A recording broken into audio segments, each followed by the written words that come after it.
ಕಳ್ತನ ಅಂದ್ರೆ ಬೈಕೋ ಕಾರೋ ಚಿನ್ನಾನೋ ಕದಿಯೋದ್ ಕಾಮನ್. ಆದ್ರೆ ಇಲ್ಲೊಬ್ಬ ಕಳ್ಳ ತಲೆ ಕೂದಲನ್ನ ಕದ್ದು ಎಸ್ಕೇಪ್ ಆಗಿದ್ದಾನೆ. ಈ ವಿಚಿತ್ರ ಘಟನೆ ನಡೆದಿದ್ದು ಎಲ್ಲಿ ಅಂತೀರಾ? ಆ ಕುರಿತ ಒಂದು ವರದಿ ಇದೆ, ಬನ್ನಿ ನೋಡ್ತಾ ಹೋಗೋಣ. ಏನ್ ಕಾಲ ಬಂತಪ್ಪ, ಕೂದ್ಲನ್ನೂ ಬಿಡಲ್ಲ ಈ ಕಳ್ಳರು. 400 ಕೆಜಿ ತಲೆ ಕೂದಲು ಕದ್ದ 4 ಐನಾತಿ ಖದೀಮರು. ಬೆಂಗಳೂರಿನಲ್ಲಿ ಅಸಾಧಾರಣ ರೀತಿಯ ಕಳ್ಳತನವೊಂದು ಬೆಳಕಿಗೆ ಬಂದಿದೆ. ಲಕ್ಷ್ಮೀಪುರ ಕ್ರಾಸ್ನಲ್ಲಿರುವ ಗೋಡೌನ್ನಿಂದ 25 ಲಕ್ಷ ರೂಪಾಯಿ ಮೌಲ್ಯದ 400 ಕೆಜಿ ಕೂದಲನ್ನ ಕದ್ದು ಐನಾತಿ ಕಳ್ಳರು ಎಸ್ಕೇಪ್ ಆಗಿದ್ರು. ಮಾರ್ಚ್ 1ರಂದು ಈ ಪ್ರಕರಣ ನಡೆದಿದ್ದು, ಸಿಸಿಟಿವಿ ದೃಶ್ಯದ ಆಧಾರದ ಮೇಲೆ ಖತರ್ನಾಕ್ ಕಳ್ಳರನ್ನ ಬಂಧಿಸುವಲ್ಲಿ ಪೊಲೀಸರು ಯಶಸ್ವಿಯಾಗಿದ್ದಾರೆ.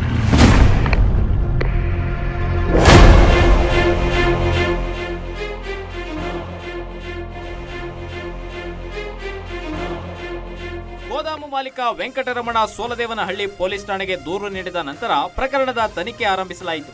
ತನಿಖೆಯ ವೇಳೆ ಗೋದಾಮಿನಲ್ಲಿ ಬೀಗ ಮುರಿದುಕೊಂಡು ಗೂಡ್ಸ್ ವಾಹನದಲ್ಲಿ ಬಂದ 5 ಜನ ಆರೋಪಿಗಳ ತಂಡ ಕೂದಲು ಕಳವು ಮಾಡಿ ಎಸ್ಕೇಪ್ ಆಗಿದ್ರು. ಈ ದೃಶ್ಯ ಸಿಸಿಟಿವಿಯಲ್ಲಿ ಸೆರೆಯಾಗಿತ್ತು.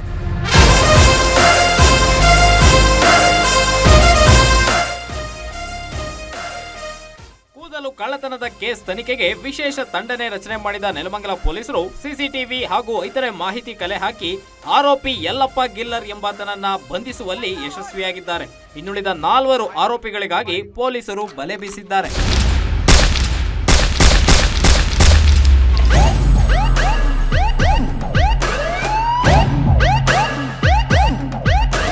ಬೃಹತ್ ಮೌಲ್ಯದ ಕೂದಲನ್ನ ಕಳ್ಳತನ ಮಾಡಿದ ಘಟನೆ ಪೊಲೀಸ್ ಇಲಾಖೆಗೆ ಹೊಸ ಸವಾಲಾಗಿ ಪರಿಣಮಿಸಿದ್ದರೂ ಸಹ ಪರಿಣಾಮಕಾರಿಯಾಗಿ ತನಿಖೆ ನಡೆಸಿದ ಪೊಲೀಸರು ಪ್ರಮುಖ ಆರೋಪಿಯನ್ನ ಬಂಧಿಸುವಲ್ಲಿ ಯಶಸ್ವಿಯಾಗಿದ್ದಾರೆ. ಮೂರ್ತಿ ಬೀರಯ್ಯನಪಾಳ್ಯ, ಗ್ಯಾರಂಟಿ ನ್ಯೂಸ್, ನೆಲಮಂಗಲ.